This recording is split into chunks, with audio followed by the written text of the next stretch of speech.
Sebuah rekaman yang dirilis pada Minggu, 18 Mei 2025, memperlihatkan pasukan Rusia melancarkan serangan intensif terhadap benteng pertahanan angkatan bersenjata Ukraina di wilayah Dzerzhinsk.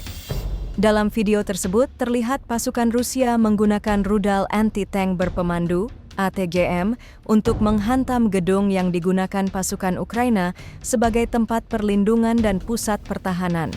Ledakan besar terlihat meluluh lantakan struktur bangunan, menimbulkan kerusakan parah.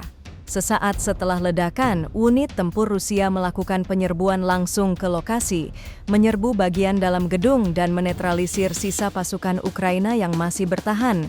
Senjata otomatis dan granat digunakan dalam penyisiran untuk memastikan area tersebut sepenuhnya berada di bawah kendali. Serangan ini disebut sebagai bagian dari upaya Rusia untuk memperkuat dominasi di sektor Dzerzhinsk, yang selama beberapa waktu menjadi titik perlawanan sengit dari pihak Ukraina.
Download Tribun X sekarang, menghadirkan lokal menjadi Indonesia.